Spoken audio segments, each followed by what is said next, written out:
Hi అందరికీ. ఈరోజు కాకరకాయ కారం చేసుకుందామా. కాకరకాయ కూరని ఇష్టపడని వాళ్ళు, కాకరకాయ చేదనే వాళ్ళు ఇలా ఒకసారి చేసి పెట్టండి, చాలా ఇష్టంగా తింటారు. ఇలా ఒకసారి ట్రై చేయండి, చాలా బాగుంటుంది. ఒక కళాయి తీసుకొని దాంట్లోకి 3 టేబుల్ స్పూన్ అంత ఆయిల్ వేసుకొని, కొంచెం ఆయిల్ ఎక్కువనే వేసుకోండి, దీంట్లోకి ఆయిల్ ఎక్కువ పడుతుంది. తర్వాత చిన్నగా నైస్గా కట్ చేసుకున్న కాకరకాయలు వేసుకొని దాన్ని మంచిగా ఫ్రై చేసుకోవాలి. ఈ కలర్ వచ్చే వరకు ఫ్రై చేసుకొని సైడ్లోకి తీసి పెట్టుకోవాలి. తీసి పెట్టుకున్నాక అదే కళాయిలోకి 2 టేబుల్ స్పూన్ అంత పల్లీలు వేసుకొని అవి కూడా కలర్ చేంజ్ అయ్యే వరకు ఫ్రై చేయాలి. ఫ్రై అయినాక వేరే బౌల్లోకి పల్లీలు తీసుకొని మళ్ళీ అదే ఆయిల్లోకి చిన్న బౌల్ అంతా కరివేపాకు వేసుకొని అవి కూడా మంచిగా ఫ్రై చేసుకోవాలి.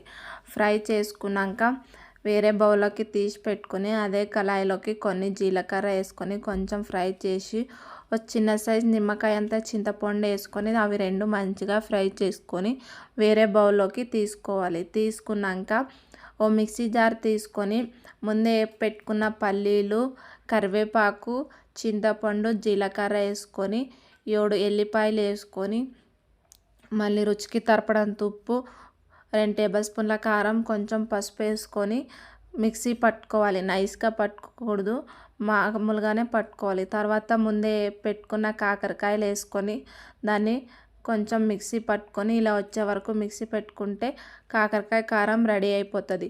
వీడియో నచ్చితే లైక్ చేయండి, షేర్ చేయండి, సబ్స్క్రైబ్ చేసుకోండి, ఇన్స్టాగ్రామ్లో ఫాలో చేయండి.